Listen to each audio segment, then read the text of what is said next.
नमस्कार मित्रांनो, तुम्हाला आज मी अशी एक सत्यकथा सांगणार आहे की ती ऐकल्यावर तुम्ही थक्क. ही गोष्ट आहे एका भावंडांच्या नात्याची, जिथे एका स्मार्टफोनने सगळं काही बदलून टाकलं. एका गावात राहणारा एक मुलगा आणि त्याची बहीण, त्यांच्यात काय घडलं, कसं एका फेसबुक आयडीने त्यांचं आयुष्य पूर्णपणे बदलून टाकलं, हेच आज तुम्हाला सांगणार आहे. चला तर मग या मजेदार, थरारक आणि थोड्या धक्कादायक कहाणीला सुरुवात करूया. तुम्ही शेवटपर्यंत नक्की थांबणार ना? माझं नाव आहे अभिजित आणि मी महाराष्ट्रातील एका छोट्या, साध्या पण सुंदर गावातून आहे. मी नेहमीच ऑनलाईन कथा वाचणारा माणूस आहे आणि विशेष करून मला भावंडांमधल्या नात्यांच्या गोष्टी खूप आवडतात. खास करून जिथे भाऊ बहिणीच्या नात्यात वेगळं वळण येतं, तिथल्या गोष्टी माझ्या मनाला खूप भिडतात. या कथांनी माझ्या आयुष्यात एक नवीन विचार आणला आणि आज मी तुम्हाला माझी खरी गोष्ट सांगणार आहे, माझी आणि माझ्या बहिणीची. तिचं नाव आहे पिहू. पिहू वयाने माझ्यापेक्षा मोठी, 26 वर्षांची. तिला ढोली म्हणता येणार नाही, पण ती थोडी भरलेली असल्यामुळे ती अधिकच आकर्षक दिसते. तिचं सौंदर्य असं आहे की कोणाच्याही मनात हलचल निर्माण होईल. तिची फिगर, तिचं बोलणं, तिची चाल, सगळंच भन्नाट होतं. आधी मी पिहूला अशा नजरेने कधीच पाहिलं नव्हतं. पण जेव्हापासून माझ्या हातात स्मार्टफोन आला आणि मी इंटरनेटच्या दुनियेत हरवून गेलो, तेव्हापासून सगळं बदलत गेलं. एकदा फेसबुकवर मला एक पेज सापडलं जिथे एका लिंकवरून मला भावंडांच्या प्रेमकथा वाचायला मिळाल्या. त्या वाचताना मला इतका मजा आला की मी तासनतास त्यात गुंतून बसू लागलो. हळूहळू माझं लक्ष पिहूकडे वेगळ्याच दृष्टीने जाऊ लागलं. तिला आठवून मी स्वतःला सुख द्यायला लागलो. मग मी तिच्या भोवती जास्त वेळ घालवायचा प्रयत्न करू लागलो. तिच्या व्यक्तिमत्वाकडे पाहून माझं मन उत्तेजित व्हायचं, मला तिच्याबद्दल प्रेम वाटू लागलं. खरंच, मी तिच्यासाठी वेडा झालो होतो. एक दिवस मला एक आयडिया सुचला. मी फेसबुकवर मीनाक्षी नावाने एक बनावट आयडी बनवली आणि पिहूला मित्रत्वाचा प्रस्ताव पाठवला. मला माहीत होतं की तिची एक मैत्रीण मीनाक्षी होती, पण तिच्याशी तिचा संपर्क तुटला होता. तिने लगेच माझा प्रस्ताव स्वीकारला. तिला वाटलं की ही तिची जुनी मैत्रीण आहे. अशा रीतीने आमची चॅट सुरू झाली. रात्री उशिरापर्यंत आम्ही बोलायचो, हळूहळू आम्ही मोकळे झालो. एकदा मी तिला विचारलं, तुझा बॉयफ्रेंड आहे का?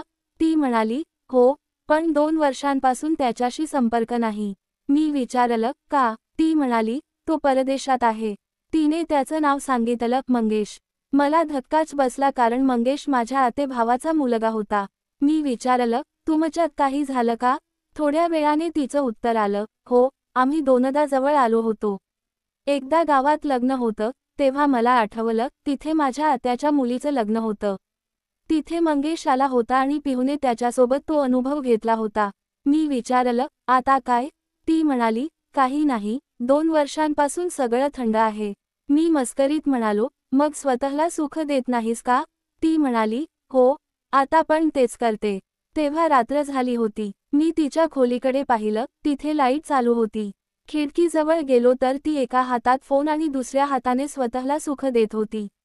मीही माझं काम सुरू केलं आणि तिला मेसेज केला, एक फोटो पाठव ना, तू काय करतेस ते. तिने लगेच एक छोटी व्हिडिओ क्लिप पाठवली. ते पाहून मी तर पागल झालो.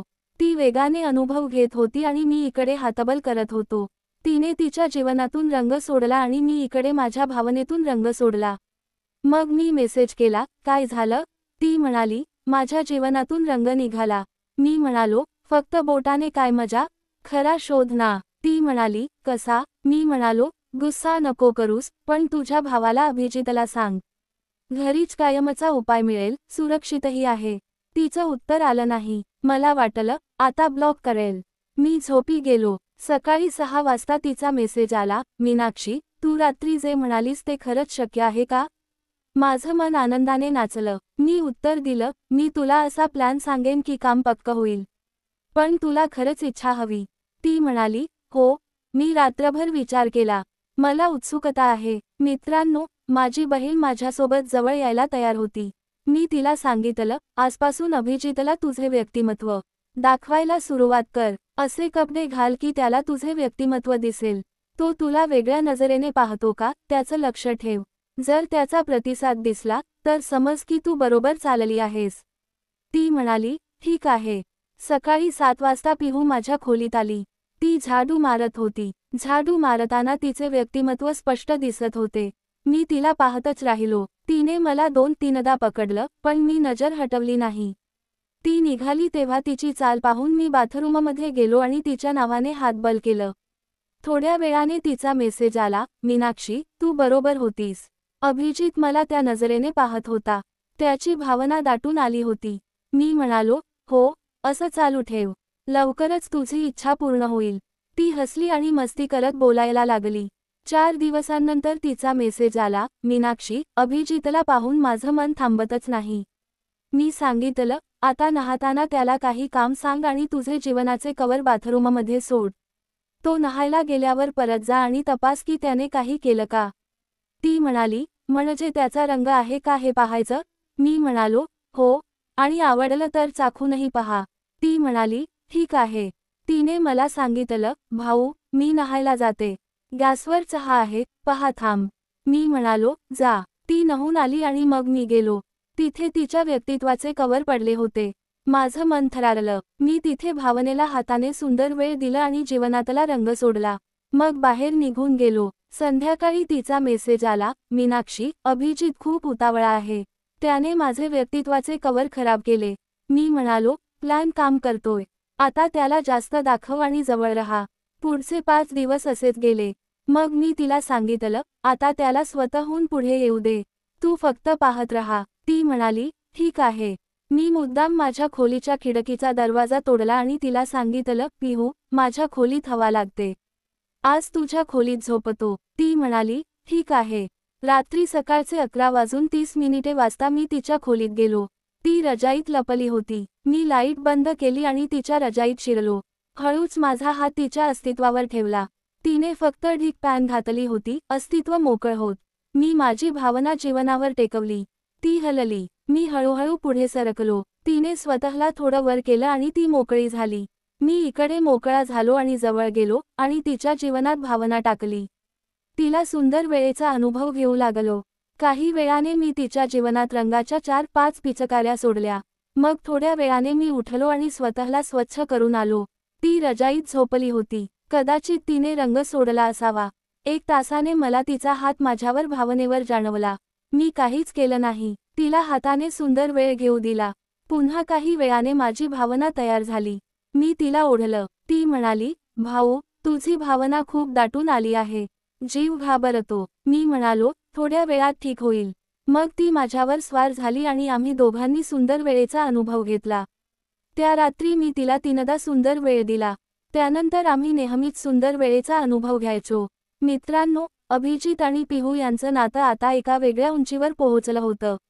स्वप्नातील घर आणि यशस्वी व्यवसाय रात्रीच्या त्या गोड क्षणांनंतर दोघंही एकमेकांशी अधिक मोकळे झाले होते. पण अभिजितच्या मनात आता एक नवीन विचार डोकं वर काढत होता. तो विचार होता आपलं भविष्य सुरक्षित करण्याचा. त्याला वाटायचं की आता फक्त भावनांवर जगणं पुरेसं नाही, तर त्यांना एक स्थिर आणि सुखी आयुष्याची गरज आहे.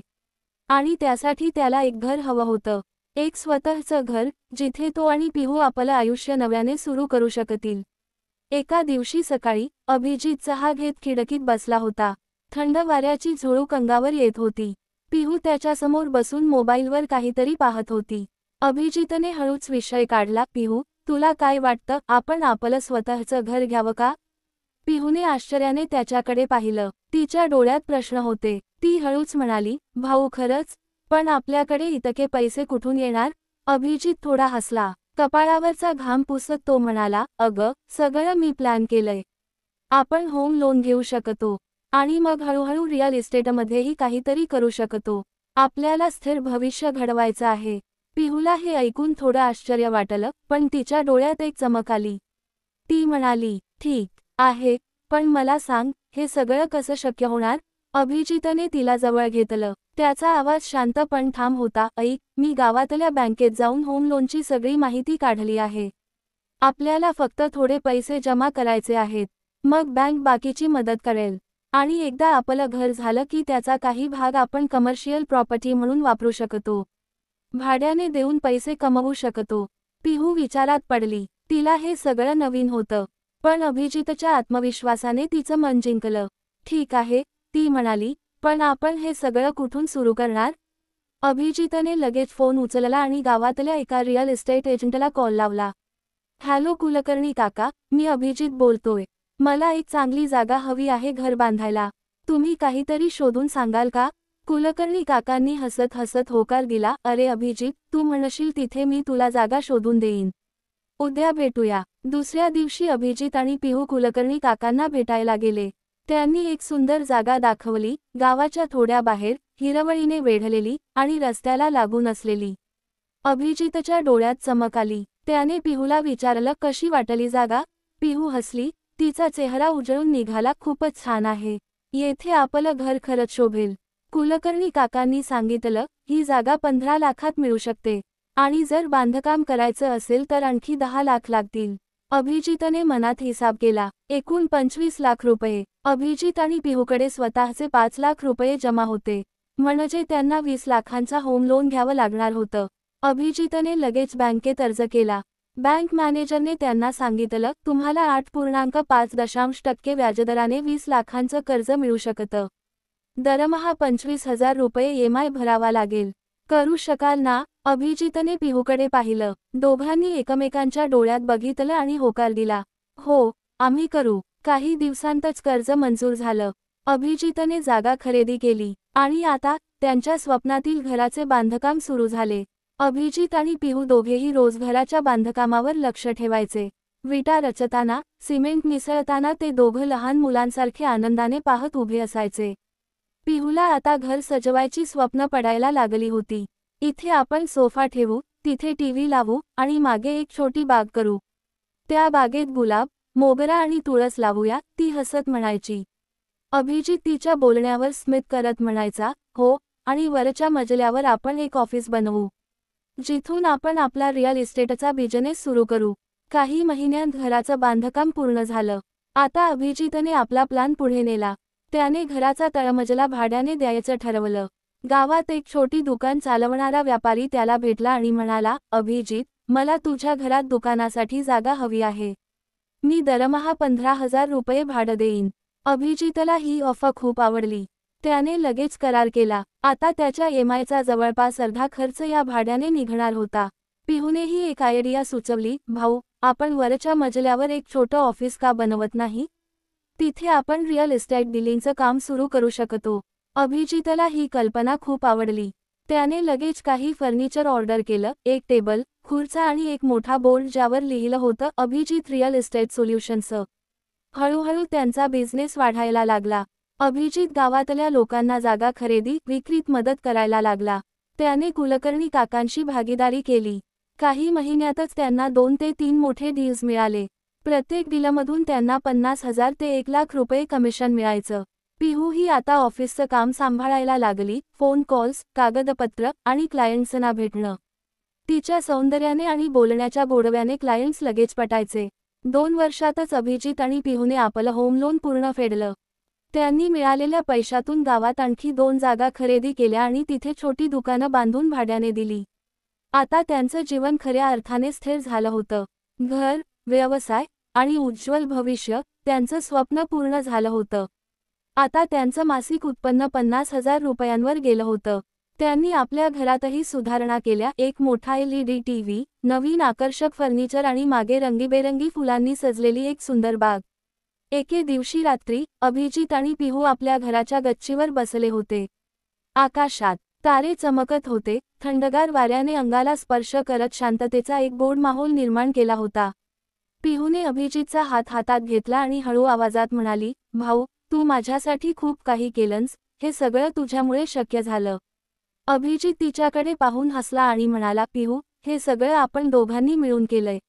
आणि आता आपण इथेच थांबणार नाही. आपण आणखी मोठं स्वप्न पाहणार आहोत. एक भक्कम रिअल इस्टेट साम्राज्य उभारणार आहोत. त्या रात्री दोघांनी एकमेकांना घट्ट मिठी मारली. आकाशातील प्रत्येक चमकता तारा जणू त्यांच्या स्वप्नांना आशीर्वाद देत होता.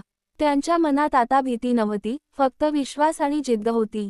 त्यांची कहाणी आता फक्त भावंडांच्या प्रेमाची नव्हती, तर एक यशस्वी बिझनेस जोडीची होती.